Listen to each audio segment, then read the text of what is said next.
Hello friends, welcome to our channel.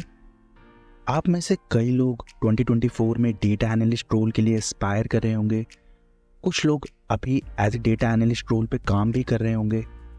तो इस video में फ्रेंड्स मैं आप लोगों को बताने वाला हूं कि आप किस तरीके से अपनी प्रिपरेशन को स्टार्ट कर सकते हैं, किन एरियाज में फोकस करेंगे आप अगर आप डेटा एनालिस्ट के इंटरव्यूज़ क्रैक करना चाहते हैं, किस किस तरीके के रियल वर्ल्ड प्रोजेक्ट्स के थ्रू आप अपना डेटा एनालिस्ट पोर्टफोलियो बना सकते हैं, एंड बहुत इंपॉर्टेंट चीज़ क्या क्या टेक्निकल, नॉन टेक्निकल और इंडस्ट्री नॉलेज आपको रिक्वायर्ड होगी। ये सब कुछ हम इस वीडियो में डिस्कस करेंगे। तो सीधे चलते अपने टॉपिक की ओर और समझते हैं किस तरीके से हमें स्टेप बाय स्टेप मैनर में अपनी प्रिपरेशन को स्टार्ट करना है।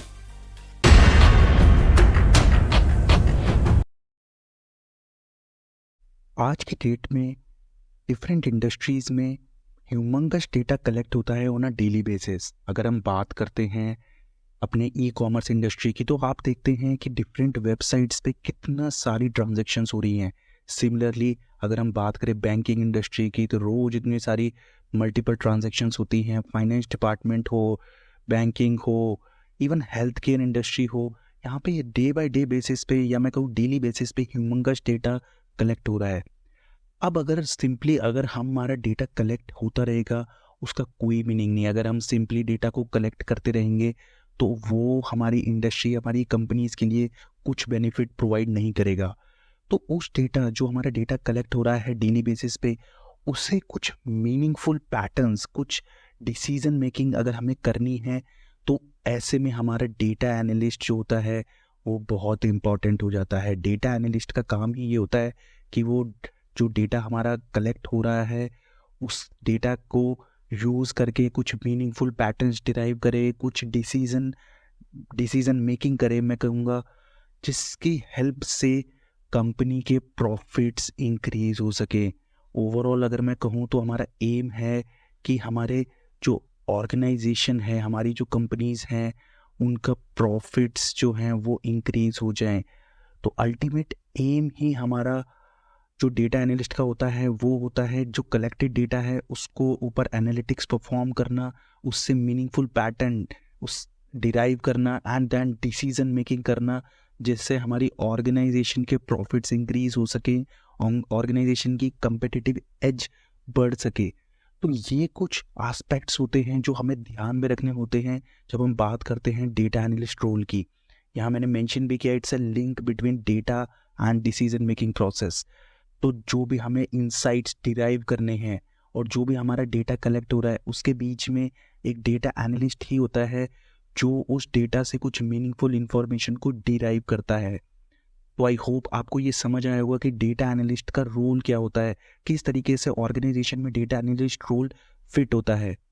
अगेन, जब इंटरव्यूअर आपसे ये चीज़ें पूछता है तो आप लोगों को इसी पर्सपेक्टिव में ही आंसर देना होता है कि एक हमारा डेटा जो कलेक्ट हुआ और जो हमें डेटा के ऊपर डिसीजन लेना है, इसके बीच में जो लिंक करेगा वो होगा डेटा एनालिस्ट। वो क्या करेगा, डेटा से मीनिंगफुल पैटर्न डिराइव करेगा कलेक्टेड डेटा से, और उसके बेसिस पे डिसीजन मेकिंग की प्रोसेस को इनिशिएट करता है। तो ये सारी चीज़ें बहुत क्रिटिकल होती हैं एज ए डेटा एनालिस्ट। इसके बाद अगर मैं कुछ डेटा एनालिस्ट के इम्पॉर्टेंट स्किल्स के बारे में बात करूं, तो on a high level analytical और टेक्निकल एक्सपर्टाइज, इन दोनों को हमारा डेटा एनालिस्ट यूज़ करता है। इनके बारे में अभी मैं डिटेल में आगे बताऊंगा, किस तरीके की एनालिटिकल स्किल्स, किस तरीके क्या क्या टेक्निकल एक्सपर्टीज़ हमारे डेटा एनालिस्ट को रिक्वायर्ड होती है।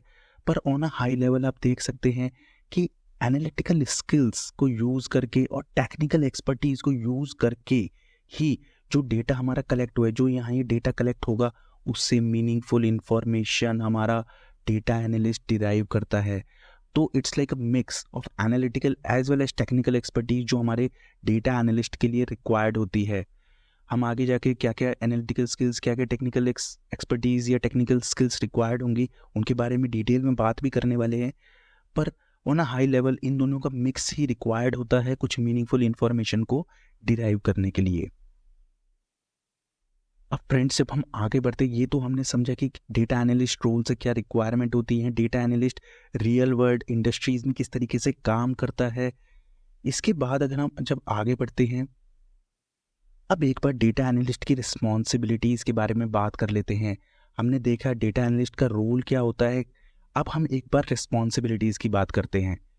तो रिस्पॉन्सिबिलिटीज़ में हमने देखा था कि जो ऑलरेडी ऑर्गेनाइजेशंस में डेटा कलेक्ट हो रहा है, उस कलेक्टेड डेटा में से क्या क्या रेलिवेंट डेटा है। देखिए, डेटा एनालिस्ट के पास क्या होगा, कोई प्रॉब्लम स्टेटमेंट आएगी, तो प्रॉब्लम स्टेटमेंट से रिलेटेड क्या क्या नेसेसरी डेटा है। हमारे पास ह्यूमंगस डेटा है, पर सारा डेटा हमारे लिए रेलिवेंट नहीं होता, सारा डेटा हमारे लिए रेलिवेंट नहीं है।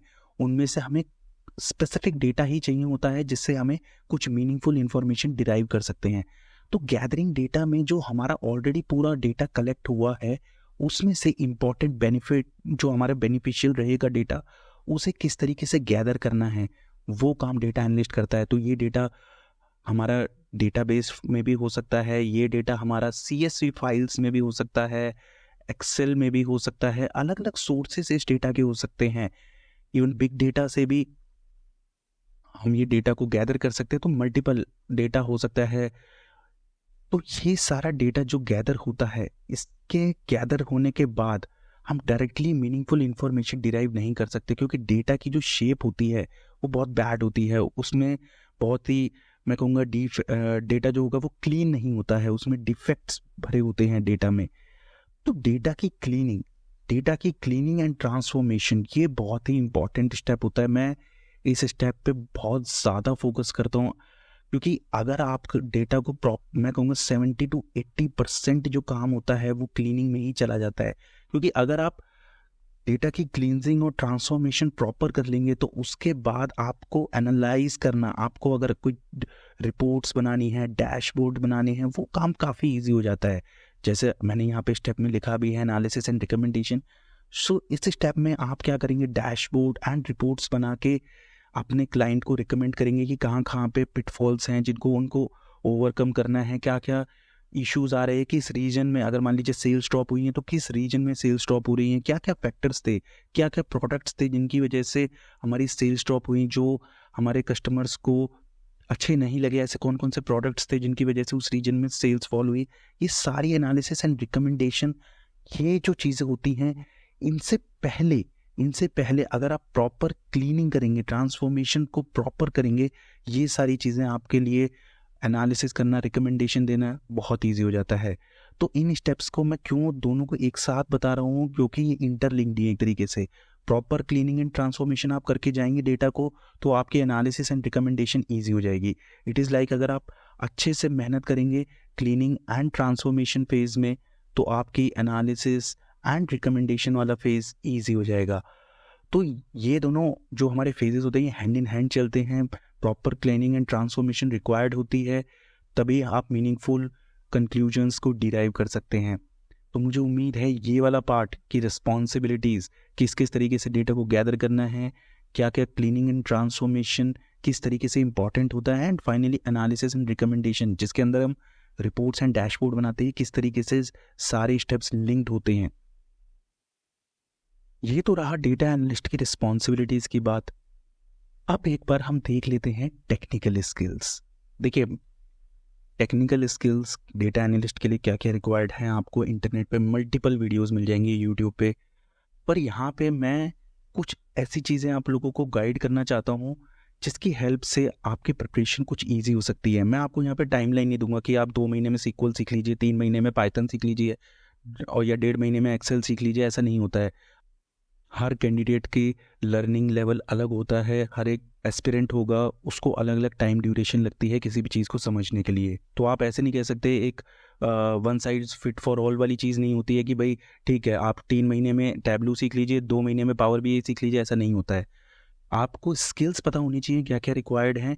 आपको सीखने का लेवल, आपका सीखने की ड्यूरेशन आपके लर्निंग लेवल पे डिपेंड करता है, आपकी कितनी एपिटाइट है, कितना आप डाइजेस्ट कर पाते हैं नॉलेज को, उस पर डिपेंड करता है। तो यहाँ पे सबसे पहली जो स्किल मैं बात करूँगा वो होगी SQL। देखिए, SQL is like backbone. SQL के बिना तो आप डेटा एनालिस्ट रोल के लिए, अगर आप सोच रहे हैं कि विदाउट SQL मैं क्रैक कर जाऊँगा data analyst role, no, it is not possible. You need to learn SQL in deep. आपको SQL सीखनी ही पड़ेगी। इस चैनल पे आपको मल्टीपल वीडियोस मिलेंगे, इंटरव्यू क्वेश्चंस मिलेंगे, आप सबको गो थ्रू होइए। आप देखिए क्या क्या कंसेप्ट वहाँ से हम गैदर कर सकते हैं। तो आप नोटपैड बनाइए जहाँ पे इस सारे कंसेप्ट्स को 1 बाय 1 लिखिए, फिर खुद से क्वेरीज की तैयारी कीजिए। विंडो फंक्शंस बहुत इंपॉर्टेंट होते हैं, जैसे लीड, लैग, ये सारे फंक्शन, रैंक, डांस रैंक, इस तरीके के फंक्शंस को सीखिए। ये जरूर इंटरव्यूअर आपके सामने यहाँ पे क्वेश्चंस रखता है विंडो फंक्शंस के ऊपर, तो आपको विंडो फंक्शंस की नॉलेज होना सीक्वल में बहुत इंपॉर्टेंट है। इसके अलावा basic questions like function, procedure, ये भी आपको आने चाहिए। मैं नहीं कहूँगा मस्ट हैं, पर ये चीज़ें भी आपको पता होनी चाहिए कि किस तरीके से फंक्शंस बनते हैं, किस तरीके से प्रोसीजर्स बनते हैं, क्या क्या यूसेज होता है, ये भी सारी चीज़ें आप लोगों को पता होनी चाहिए। क्वेरी के अगर मैं बताऊं, क्वेरी को किस तरीके से हम एग्जीक्यूशन टाइम को कम कर सकते हैं, एग्जीक्यूशन को परफेक्ट बना सकते हैं क्वेरी का, उसके ऊपर भी आप लोगों का फोकस होना चाहिए। तो क्वेरी के एग्जीक्यूशन के ऊपर कि क्वेरी एग्जीक्यूशन किस तरीके से परफेक्ट कर सकते हैं अंदर, अगर हमें लग रहा है कि हमने अननेसेसरीली स्टेप्स लिखे हुए हैं जिसकी वजह से क्वेरी एग्जीक्यूशन में टाइम लग रहा है, तो हमें उन स्टेप्स को एलिमिनेट करके मिनिमल स्टेप्स में हम अपनी आउटपुट को डिराइव करें, जिससे कि हमारे को ओवरऑल जो हमारा क्वेरी का आउटपुट या एग्जीक्यूशन टाइम है वो कम हो सके। तो इस तरीके से आप सीक्वल की अपनी प्रिपरेशन को एक तरीके से स्टैंडर्डाइज कर सकते हैं। पॉइंट्स लिखिए आप अपने नोटपैड में एक एक कि क्या क्या हमारे को इंपॉर्टेंट फंक्शंस रिक्वायर्ड हैं, किस किस तरीके से हम अपने एग्जीक्यूशन टाइम को कम कर सकते हैं। इन सबको आप हैंडी रखिए और उसको प्रैक्टिस कीजिए। जितना प्रैक्टिस करेंगे आप कंसेप्ट्स को, उतना ही बेटर हो पाएंगे। इसके बाद जो दूसरी स्किल इंपॉर्टेंट हो जाती है वो है पाइथन। देखिए आज की डेट में पाइथन की बेसिक नॉलेज होना तो मस्ट है। मैं ये नहीं कहूँगा केवल डेटा एनालिस्ट के लिए, अगर आप किसी और रोल के लिए भी अपने आप को एक्सपायर कर रहे हैं तो बेसिक पाइथन नॉलेज तो बहुत ही मस्ट है। डेटा साइंटिस्ट के लिए तो एडवांस्ड पाइथन नॉलेज भी मस्ट हो जाती है, पर अगर आप डेटा एनालिस्ट रोल के लिए एस्पायर कर रहे हैं तो पाइथन की बेसिक नॉलेज मस्ट है। यहाँ पे कुछ हमारे इंपॉर्टेंट लाइब्रेरीज जैसे पांडास होगी, नमपाई होगी, मैटप्लॉटलिब, सीबॉर्न, प्लॉटली, ये सारी चीज़ें होनी आप इन लाइब्रेरीज की नॉलेज होना, इन पैकेजेस की नॉलेज होना मस्ट हो जाता है, क्योंकि यहाँ पे आप इन लाइब्रेरीज की हेल्प से अपने डेटा के क्लीनिंग एंड ट्रांसफॉर्मेशन के स्टेप्स को बहुत इजीली परफॉर्म कर सकते हैं। इसके अलावा जब बात आती है रिपोर्टिंग की, तो वो भी आप इजीली परफॉर्म कर सकते हैं। बेसिक रिपोर्टिंग आप यहाँ कर सकते हैं, एडवांस रिपोर्टिंग की अभी मैं बात करूँगा। तो बेसिक चार्ट्स बनाने हैं आपको, pie chart, line chart, column chart, कुछ भी आप लोगों को बनाना है तो सीबॉर्न होगी, मैटप्लॉटलिब होगी, प्लॉटली होगी, इस तरीके की लाइब्रेरीज आपकी बहुत हेल्प कर सकती हैं। तो मैं अगेन कहूँगा, एम्फेसाइज करूँगा कि आप लोगों को पाइथन की नॉलेज होना बहुत ज़रूरी है। इसके बाद आता है एक्सेल। देखिए एक्सेल की नॉलेज जो होती है, इट इज़ लाइक, मैं कहूँगा एक प्री रिक्विजिट हो जाती है। Pre requisite in the sense कि आपको बेसिक एक्सेल के फंक्शंस की नॉलेज होना बहुत ज़रूरी है। द रीज़न बीइंग, कई बार इंडस्ट्रीज़ में जो डेटा होता है वो एक्सेल फॉर्मेट में, CSV फॉर्मेट में इस तरीके से मेंटेन होता है। तो डेटा की ट्रांसफॉर्मेशन या डेटा की अंडरस्टैंडिंग के लिए एक्सेल की नॉलेज होना मैं कहूँगा मस्ट है, प्री रिक्विजिट है। आप एक्सेल को खुद से, मतलब आपको ये लगेगा कि एक्सेल तो it's like a basic thing, no, आप लोगों को एक डेडिकेटेड टाइम स्पेंड करना है एक्सेल की नॉलेज को गेन करने के लिए। जो मैंने पॉइंट्स आपको सीक्वल में बताए थे, जैसे आपको नोटपैड में इंपॉर्टेंट फंक्शंस को लिख लेना है, इसी तरीके से एक्सेल के भी इंपॉर्टेंट जितने भी फंक्शंस होते हैं आप लोगों को नोटपैड में लिख लेना है। हर एक फंक्शन के इंडिविजुअल जो भी फंक्शन है उनके एक एक एग्जाम्पल को प्रैक्टिस करना है, तभी आपकी स्किल शार्प हो पाएगी एक्सेल से रिलेटेड। अब बात कर लेते हैं हम कुछ एडवांस्ड रिपोर्टिंग टूल्स की या एडवांस्ड बिजनेस इंटेलिजेंस टूल की, जिसके अंदर मेरे एक टैबलू आता है एंड एक पावर BI।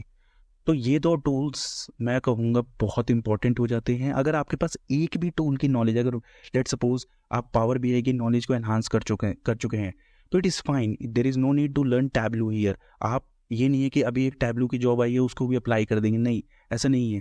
आप अगर दोनों, जिसे कहते हैं ना, दोनों नाव में सवार होने जाएंगे, ऐसा नहीं हो पाएगा। आप कोई भी टूल आप जो सीख रहे हैं उसको अच्छे से सीखिए। पावर BI को सीख रहे हैं तो पावर BI का एंड टू एंड आपको आना चाहिए कि पावर BI में पावर क्वेरी क्या होती है, पावर पिवट क्या होता है, किस तरीके से डेटा मॉडलिंग करते हैं पावर BI में, किस तरीके से पावर BI सर्विस काम करता है, क्या डेक्स फंक्शन होते हैं, इनकी एंड टू एंड नॉलेज आपको होनी चाहिए। तो जब आपको इस चीज़ में पावर BI में let suppose end to end knowledge हो जाएगी, तो मुझे नहीं लगता आपको कोई दूसरे टूल सीखने की ज़रूरत होगी। आप पावर BI की interviews along with data analyst interviews को ईजिली क्रैक कर पाएंगे। तो इनमें से एक भी टूल अगर आप अच्छे से सीख लेते हैं टैबलू या पावर BI में से, तो आप इजीली डेटा एनालिस्ट के इंटरव्यूज़ के लिए अपने आप को प्रिपेयर कर लेंगे। तो ये तो कुछ नहीं हमारी टेक्निकल स्किल्स। आई होप मैंने डिटेल में आप लोगों को ये टेक्निकल स्किल्स के बारे में बताया है, और आपको वही वही स्टेप बाय स्टेप मैनर में ये सारी चीज़ें करनी हैं। आपको अपने नोट्स बनाने हैं, नोट्स की प्रैक्टिस करनी है। टाइमलाइंस में मत चलिए। अगर आप टाइमलाइंस पे चलेंगे तो आप चीज़ों को स्किप कर करके केवल इंटरव्यू क्रैक करने पे फोकस रखेंगे, और आप अच्छी कंपनीज़ के इंटरव्यूज़ को क्रैक नहीं कर पाएंगे। अगेन, आप लोग अपनी स्किल्स को इम्प्रूव कीजिए। आप यहाँ पे ये देखिए कि किस तरीके से मैं इम्पॉर्टेंट जो भी चीज़ें हैं उनको डीप में समझूं, उनके प्रैक्टिस करूं, तभी आप लोग अच्छी कंपनीज़ के डेटा एनालिस्ट इंटरव्यूज़ को इजीली क्रैक कर पाएंगे। तो ये मैं अपने पर्सनल एक्सपीरियंस से बता रहा हूँ। अब एक बार हम अपने नॉन टेक्निकल स्किल्स को भी देख लेते हैं, जिसमें सबसे पहले आता है प्रॉब्लम सॉल्विंग। देखिए, प्रॉब्लम सॉल्विंग अगर मैं बात करता हूँ डेटा एनालिस्ट रोल की किसी इंडस्ट्री में, तो मान लीजिए हमारे पास एक इंडस्ट्री या एक मैं कहूँ एक ऑर्गेनाइजेशन थी जिसकी सेल्स कंटिन्यूसली फॉल कर रही थी। ये हमारी एक ऑर्गेनाइजेशन थी, इसकी सेल्स जो थी वो कंटिन्यूसली फॉल कर रही थी। तो ये एक तरीके से जो सेल्स फॉल कर रही है, this will be our current problem. मैं ये नहीं कहूँगा it is like a problem statement, but it's a current problem, it's a current scenario जो हमारे डेटा एनालिस्ट को दिया गया। अब क्योंकि डेटा एनालिस्ट की डिसीजन मेकिंग होती है वो डेटा के ऊपर बेस होती है, तो वो क्या करेगा, इस प्रॉब्लम से रिलेटेड डेटा को, लेट्स सपोज पिछले 3 साल से सेल्स ड्रॉप हो रही थी, 3 साल के जो डेटा थे, 3 ईयर्स के जो हमारे डेटा थे, उसको कलेक्ट करेगा, उसको स्टडी करेगा, फिर देखेगा किसी प्रोडक्ट स्पेसिफिक रीजन से सेल्स फॉल हो रही थी, या फिर कोई नेचुरल कैलेमिटी आई थी किसी रीजन में, कोई कैलेमिटी आई थी किसी रीजन में जिसकी वजह से सेल्स फॉल हो रही थी। तो इस तरीके से डेटा को स्टडी करेगा, वो डेटा को स्टडी करेगा एंड उसके बेसिस पे डिसीजन लेगा कि यस, ये इशू था, इसकी वजह से हमारी सेल्स फॉल हुई। तो प्रॉब्लम सॉल्विंग, प्रॉब्लम के रूट कॉज तक पहुंचने के लिए हमारे डेटा एनालिस्ट को डेटा का सपोर्ट चाहिए होता है। वो डेटा ड्रिवन डिसीजन ही लेता है, तो डेटा के सपोर्ट से वो रूट कॉज को आइडेंटिफाई करता है प्रॉब्लम की, और देन किस तरीके से एलिमिनेट कर सकते हैं उसके ऊपर पहुंचता है हमारा डेटा एनालिस्ट। देन बात करते हैं इफेक्टिव कम्युनिकेशन। देखिए, डेटा एनालिस्ट जब डेटा को कलेक्ट करता है, उसे मल्टीपल टीम्स के साथ इन्वॉल्व रहना पड़ता है, उसे समझना पड़ता है कि भाई इस डेटा को, जो भी हमारा रिक्वायर्ड डेटा है या रेलिवेंट डेटा है, उसे किस स्पेसिफिक टीम से गैदर करना है। तो ऐसे में इफेक्टिव कम्युनिकेशन, क्या एग्जैक्ट डेटा चाहिए, उसके लिए इफेक्टिव कम्युनिकेशन होना बहुत ज़रूरी हो जाता है। यहाँ पे मैं कहूँगा इफेक्टिव कम्युनिकेशन के अंदर आप केवल कम्युनिकेशन नहीं, इफेक्टिव लिसनिंग को भी इंक्लूड करिए कि अगर आपको अच्छे लिसनर भी होना चाहिए, आपको समझना चाहिए कि सामने वाला जो हमारा क्लाइंट है वो क्या कहना चाहता है, उसकी क्या प्रॉब्लम स्टेटमेंट है, उसको इफेक्टिवली हम लिसन भी करें, उसे समझें, सोचें, तभी हम रिक्वायर्ड डेटा को गैदर कर सकते हैं। इसके अलावा हमारे पास एक और स्किल की रिक्वायर्ड होती है, that is coordination. Again, data जो एनालिस्ट होता है उसको हमारे क्लाइंट के साथ भी डील करना है, टीम्स के साथ भी डील करना है, अपने मैनेजर के साथ भी डील करना है। इस तरीके से मल्टीपल स्टेक होल्डर्स होते हैं, तो मल्टीपल स्टेक होल्डर्स के साथ उसको जब डील करना होता है तो उसको बेटर कोऑर्डिनेटर होना चाहिए। क्लाइंट के टाइमलाइंस को भी समझना चाहिए, टीम से किस तरीके से डेटा गैदर करना है उस एस्पेक्ट को भी समझना है, अपने मैनेजर से किस तरीके से चीज़ों के बारे में डिस्कस करना है। ये सारी चीज़ें बहुत इंपॉर्टेंट हो जाती हैं एक डेटा एनालिस्ट के लिए। तो मैं कोऑर्डिनेशन वाली स्किल को भी बहुत ही इंपॉर्टेंट मानूंगा। तो इफेक्टिव कम्युनिकेशन एंड कोऑर्डिनेशन, ये दोनों स्किल एक तरीके से हैंड इन हैंड चलती हैं। बेटर कम्युनिकेशन के थ्रू आप बेटर कोऑर्डिनेशन कर सकते हैं। इसके बाद आता है हमारा गुड नरेशन स्किल। देखिए, इन दी एंड आपने डेटा गैदर कर लिया इफेक्टिव कम्युनिकेशन से, कोऑर्डिनेशन के थ्रू, और उस डेटा के बेसिस पे आपने कुछ मीनिंगफुल इन्फॉर्मेशन भी डिराइव कर ली। पर अगर आप उस मीनिंगफुल इन्फॉर्मेशन को एक प्रॉपर स्टोरी टेलिंग फॉर्म में अगर अपने क्लाइंट को नहीं बताएंगे, तो ऐसी मीनिंगफुल इन्फॉर्मेशन का कोई यूसेज नहीं है। आप अपने डेटा एनालिस्ट रोल से जस्टिफाई नहीं कर रहे हैं। बड़ी ऑर्गेनाइजेशंस में ये बहुत ही इंपॉर्टेंट हो जाता है कि आपकी नरेशन स्किल अच्छी हो, आप अपनी जो भी आपने कंक्लूजन्स को डिराइव किया है उसको प्रॉपरली प्रेजेंट करें, एक स्टोरी टेलिंग की तरह एक स्टोरी की तरह टेल करें, स्टोरी की तरह समझाएं अपने कस्टमर या क्लाइंट को कि कहाँ पे वीकनेसेस थी, किस तरीके से हम उन वीकनेसेस को ओवरकम करके अपनी सेल्स को एनहांस कर सकते हैं। तो good narration skill is again very important for our data analyst. Friends, यहाँ मैं एक बात को एम्फेसाइज करना चाहूँगा कि आप लोग अपने टेक्निकल स्किल्स में इतना ज़्यादा डूब जाते हैं कि आप इन चीज़ों के बारे में सोचते ही नहीं कि प्रॉब्लम सॉल्विंग क्या होगा, इफेक्टिव कम्युनिकेशन क्या है। नहीं, जब भी आप अच्छी कंपनीज़ में इंटरव्यू के लिए जाएंगे, वो आपको नॉट डायरेक्टली, कई बार ऐसा होता है कि डायरेक्टली आपका कोई ऐसा राउंड नहीं होगा कि जहाँ पे आपकी कम्युनिकेशन या कोऑर्डिनेशन या नरेशन स्किल को चेक किया जाए, बट इनडायरेक्टली वो इन चीज़ों के ऊपर आपको जज करते हैं, आपको आपके इन स्किल्स के बेसिस पे वो आपको पॉइंट्स देते हैं। तो आप लोगों को ये बात समझनी है कि आप केवल टेक्निकल स्किल्स में मत खो जाना, आप इन चीज़ों को भी फोकस दें, आप प्रॉब्लम सॉल्विंग अप्रोच को बढ़ाएं, कम्युनिकेशन कोऑर्डिनेशन स्किल्स को एनहांस करें और नरेशन स्किल्स के ऊपर भी उतना ही फोकस करें। तो ये तो कुछ नॉन टेक्निकल स्किल्स रहीं। अब हम बात करते हैं कुछ इंडस्ट्री स्पेसिफिक नॉलेज जो हमारे डेटा एनालिस्ट को रिक्वायर्ड होती हैं। यहाँ पे सबसे पहले मैंने जो इंडस्ट्री नॉलेज में लिखा है pointer, that is understanding your client. Client, देखिए क्लाइंट क्या होता है, एक लेमन भी आप क्लाइंट से ये एक्सपेक्ट नहीं कर सकते कि क्लाइंट के पास टेक्निकल नॉलेज हो, वो नॉन टेक्निकल पर्सन भी हो सकता है, उसको यही नहीं पता होता कई बार कि भाई उसकी प्रॉब्लम क्या है। तो ऐसे में एज ए डेटा एनालिस्ट आप लोगों के लिए बहुत इंपॉर्टेंट हो जाता है कि आप अपने क्लाइंट को समझें। अगर वो नॉन टेक्निकल क्लाइंट है तो आप उसके पास जो क्वेश्चन लेके जाएंगे, जो उसके प्रॉब्लम को समझने के लिए बहुत ही ईजी होने चाहिए, बहुत ही सिंपलिस्टिक होने चाहिए, तभी आप क्लाइंट की रिक्वायरमेंट्स को एंड टू एंड समझ पाएंगे। तो अंडरस्टैंडिंग आवर क्लाइंट वो बहुत इंपॉर्टेंट हो जाता है कि आपके जो क्लाइंट है उसकी एक्सपर्टीज़ कितनी है, आप क्लाइंट से किस तरीके के क्वेश्चंस पूछ सकते हैं। ज़्यादा जार्गनिस्टिक क्वेश्चन आप पूछेंगे तो क्लाइंट भी कई बार कंफ्यूज हो जाता है, आपको ढंग से नॉलेज, आपको प्रॉपर रिक्वायरमेंट या प्रॉपर अपनी प्रॉब्लम स्टेटमेंट नहीं बता पाता। तो ऐसे केस में हमारे लिए बहुत इंपॉर्टेंट है कि हम अपने क्लाइंट की अंडरस्टैंड करें, क्लाइंट को ये देखिए कि क्लाइंट से किस तरीके से हमें क्वेश्चंस को पुट करना है ताकि हम बेस्ट नॉलेज और टॉप मोस्ट नॉलेज को डिराइव कर सकें या टॉप मोस्ट इन्फॉर्मेशन को डिराइव कर सकें, जिसके बेसिस में हमें आगे काम करना है। इसके बाद जो 2 पॉइंटर आते हैं, अंडरस्टैंडिंग रेगुलेशंस एंड टर्मिनोलॉजी, ये दोनों pointer they are actually correlated, they are in core industry specific.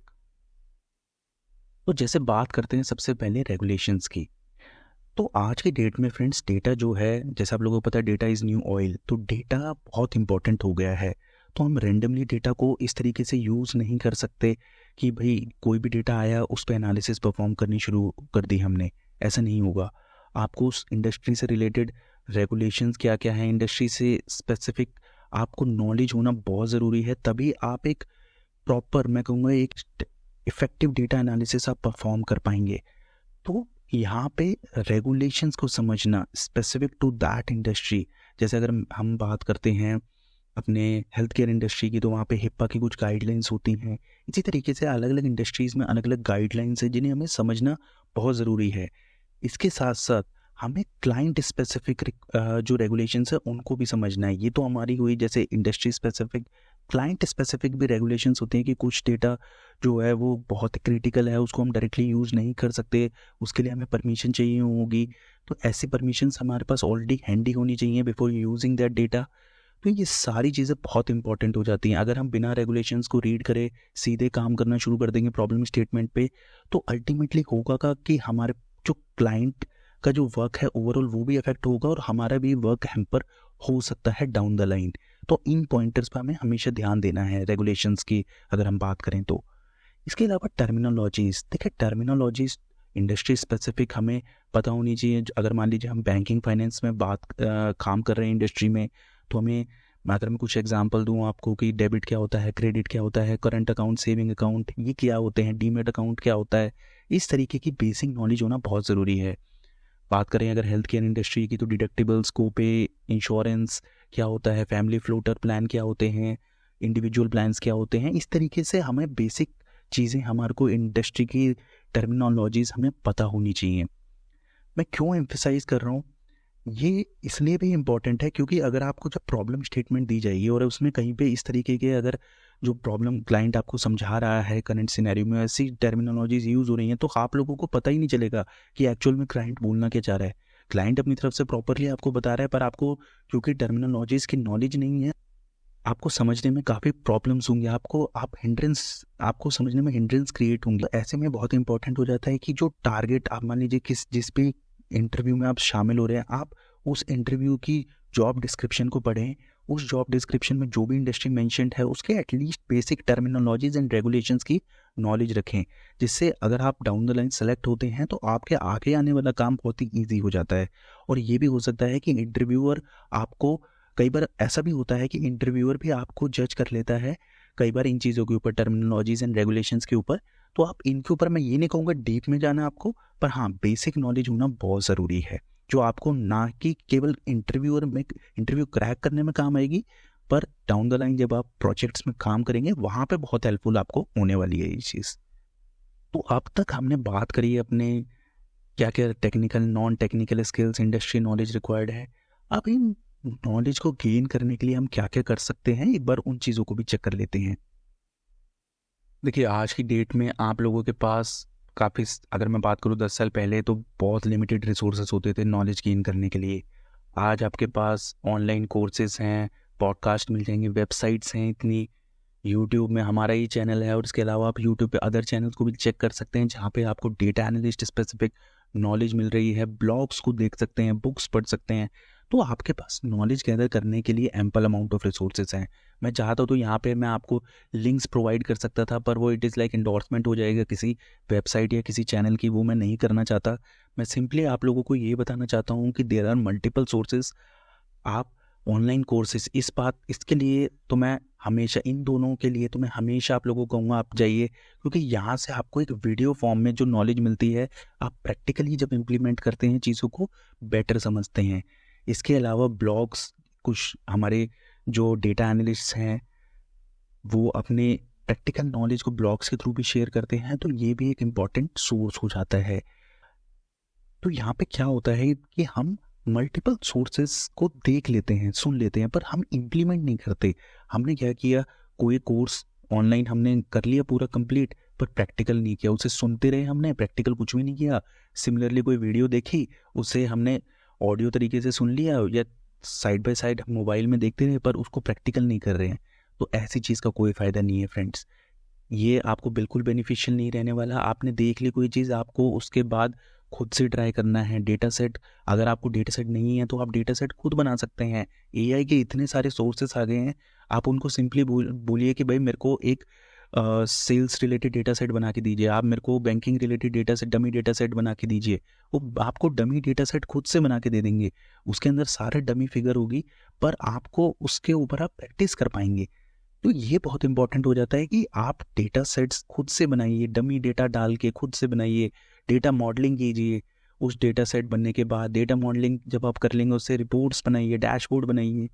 ये सब कुछ है जो आप खुद से करेंगे तभी आप सीख पाएंगे। वीडियो एक घंटे, आधा घंटे, 2 घंटे की देखने से या कोई कोर्स 4-5 घंटे कर लेने से आपको नॉलेज नहीं पड़ेगी। आपको खुद से जब तक प्रिपेयर नहीं करेंगे तब तक कुछ नहीं होगा। नोट्स, अगेन मैं कई बार इस वीडियो में पहले भी बोल चुका हूँ, नोट्स बनाइए। आप इंपॉर्टेंट सीक्वल फंक्शन लिखिए, एक्सेल फंक्शन लिखिए, डैक्स फंक्शन उन नोट्स में लिखिए। इससे होगा क्या, जब भी आप इंटरव्यू में अपीयर होने जाएंगे तो उससे पहले आप ये बस अपने नोट्स को गो थ्रू होइए।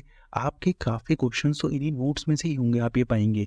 कुछ आपको ऑन द स्पॉट जजमेंट लेना होता है और कुछ आपको इन्हीं नोट्स में से ही आंसर मिल जाएंगे जो आपने पढ़ा होगा। तो ये सारी चीज़ें बहुत इंपॉर्टेंट होती है एज ए डेटा एनालिस्ट में। ये तो सारी चीज़ें आप दूसरे स्किल्स के लिए, दूसरे रोल्स के लिए अगर आप एस्पायर कर रहे हैं, वहाँ भी ये सारी चीज़ें आपको सीखना समझना बहुत ज़रूरी है। तो आई होप मैं यहाँ पे कुछ लिंक्स को डाल सकता था, जैसे आपको दूसरी यूट्यूब वीडियोस में मिलता है कि मैं सारे लिंक्स प्रोवाइड कर दूंगा, क्या क्या कोर्सेज करने हैं, क्या क्या यूट्यूब पे वीडियोस देखनी है। पर मैं उस चीज़ में नहीं जाना चाहता। आप लोग खुद इतने एक्सपर्ट हैं, मैंने टॉपिक्स बता दिए, मैंने आपको चीज़ें बता दी, आप उनसे रिलेटेड नेट पे जाके इन्फॉर्मेशन गैदर कर सकते हैं। ये तो रहा सोर्सेज फॉर प्रिपरेशन। अब इसके बाद हम लास्ट में देख लेते हैं अपना डेटा एनालिस्ट पोर्टफोलियो किस तरीके से हम बना सकते हैं। तो जब भी डेटा एनालिस्ट पोर्टफोलियो की बात होती है, चेक स्पेसिफिक नॉलेज के हमेशा मैं कहूँगा हमेशा फेवर में रहता हूँ प्रोजेक्ट स्पेसिफिक नॉलेज की, क्योंकि डेटा एनालिस्ट पोर्टफोलियो में ऐसे प्रोजेक्ट्स होने चाहिए जिससे आप क्लाइंट के आगे जस्टिफाई कर पाएँ कि आपको साउंड नॉलेज है data analysis and decision making, problem solving की। अब एक बार हम अपने डेटा एनालिस्ट के पोर्टफोलियो प्रोजेक्ट्स की बात कर लेते हैं। किस तरीके के प्रोजेक्ट्स आप रियल वर्ल्ड में फेस करते हैं, या फिर मैं कहूँ आप किन किन प्रोजेक्ट्स की एक बेसिक नॉलेज ले सकते हैं थ्रू प्रैक्टिस।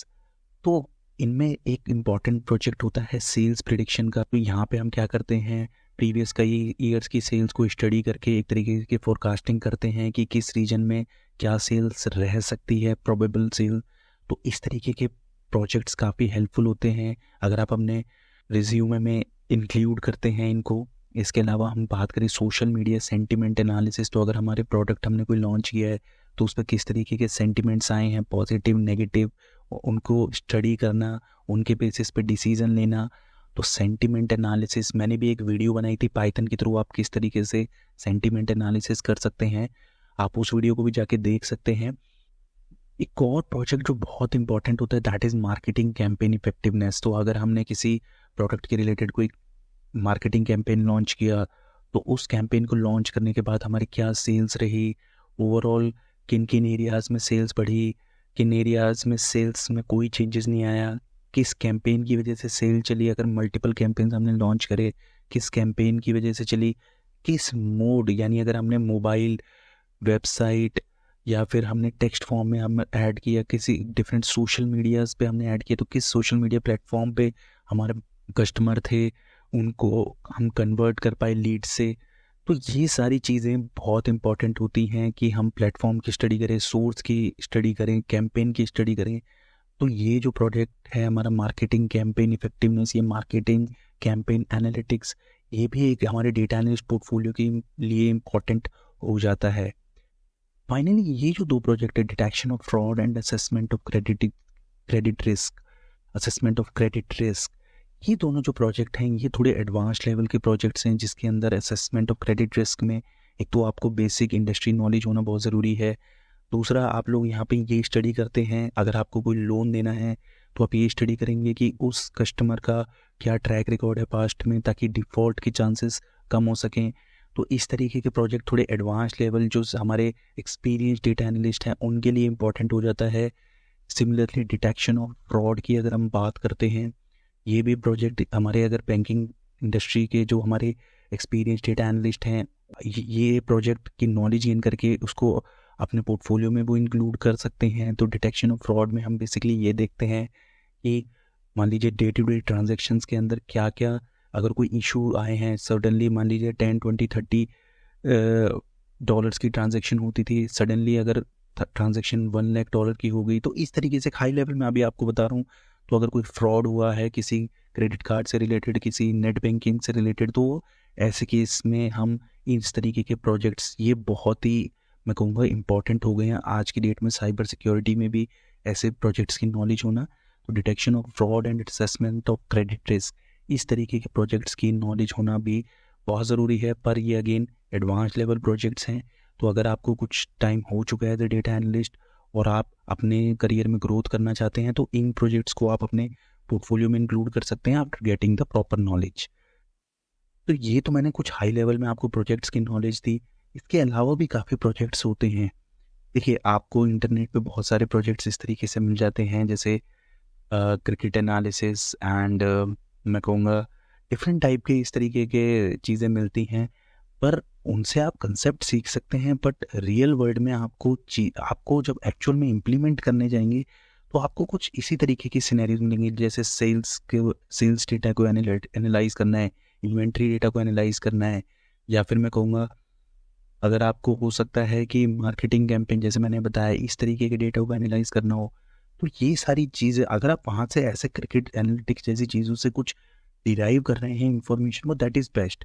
पर अगर आप रियल वर्ल्ड में अप्लाई करना चाहते हैं उस नॉलेज को, तो उस नॉलेज को गेन करके आप रियल वर्ल्ड में इन्हीं तरीके के प्रोजेक्ट्स में अप्लाई कीजिए, तभी आपका ओवरऑल डेटा एनालिस्ट पोर्टफोलियो जो होगा वो इम्प्रूव हो पाएगा। तो data analyst is not like कि आपने एक स्किल सीखी या पाइथन सीक्वल या आपने पावर बीआई को अच्छा कर लिया then that is it. No, आपको इंडस्ट्री नॉलेज भी होनी चाहिए, आपकी नॉन टेक्निकल स्किल्स भी अच्छी होनी चाहिए, और आपका आपका जो पोर्टफोलियो है of projects that should also be strong. अगर वो स्ट्रॉन्ग होगा तभी आप अपने को एक ऐसे पैकेज के लिए जस्टिफाई कर पाएंगे जो कंपनी ऑफर करती है। नहीं तो आप देखिए, कई तरीके की कंपनीज हैं जो अलग अलग तरीके से पैकेज ऑफर करती हैं। तो कुछ कंपनीज को केवल बेसिक टेक्निकल नॉलेज की रिक्वायरमेंट होती है, then that is it, they will recruit you और they will provide you the employment. But अगर आप कुछ अच्छी कंपनीज के लिए एस्पायर करना चाहते हैं तो आप industry knowledge plus project portfolios को स्ट्रॉन्ग कीजिए, आप खुद से प्रिपेयर करिए इन प्रोजेक्ट्स के। मैं भी कोशिश करूँगा इन प्रोजेक्ट से रिलेटेड आपको वीडियोस फ्यूचर में शेयर कर पाऊँ।